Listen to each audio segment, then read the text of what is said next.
വളാഞ്ചേരിയിൽ ഓടിക്കൊണ്ടിരിക്കെ കാറിനുള്ളിൽ പാമ്പുണ്ടെന്ന് സംശയം. യാത്രക്കാരും നാട്ടുകാരും ഭീതിയിലായത് മണിക്കൂറുകളോളം. കഴിഞ്ഞ ദിവസം രാത്രി വളാഞ്ചേരി പട്ടാമ്പി റോഡിലാണ് സംഭവം. രാത്രി സമയത്ത് അസാധാരണമായി ആൾക്കൂട്ടം കണ്ട് അന്വേഷിച്ചപ്പോഴാണ് പാമ്പ് ഭീതിയുടെ കഥയറിഞ്ഞത്.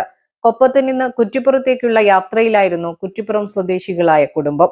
യാത്രക്കിടെ വളാഞ്ചേരിയിൽ എത്തിയപ്പോഴാണ് കൂട്ടത്തിലുണ്ടായിരുന്ന സ്ത്രീക്ക് കാലിലൂടെ പാമ്പ് അരിച്ചുപോയതുപോലെ അനുഭവപ്പെട്ടത്. 2 തവണ സമാനമായ അനുഭവമുണ്ടായതോടെ വളാഞ്ചേരിയിൽ കാർ നിർത്തിയിറങ്ങി പരിശോധിച്ചു. പരിശോധന കണ്ട് നാട്ടുകാരും ഒപ്പം കൂടി.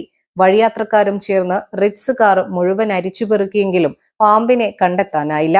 അവസാനം നാട്ടുകാർ പെയിന്റിങ്ങിന് ഉപയോഗിക്കുന്ന ടർപ്പന്റർ ഓയിൽ കൊണ്ടുവന്ന് കാറിൽ ഒഴിച്ച് പാമ്പിനെ പുറത്തു ചാടിക്കാൻ ശ്രമിച്ചെങ്കിലും പാമ്പിനെ കണ്ടില്ല. മണിക്കൂറുകളോളമാണ് പാമ്പ് ഭീതി നാട്ടുകാരെയും കാറിലെ കുടുംബത്തെയും വഴിയാത്രക്കാരെയും തീറ്റിച്ചത്. ഒടുവിൽ പാമ്പിനെ കണ്ടെത്താനാകാതെ 11 മണിയോടെ കുടുംബം യാത്ര തുടർന്നു. News desk 3 Max Live.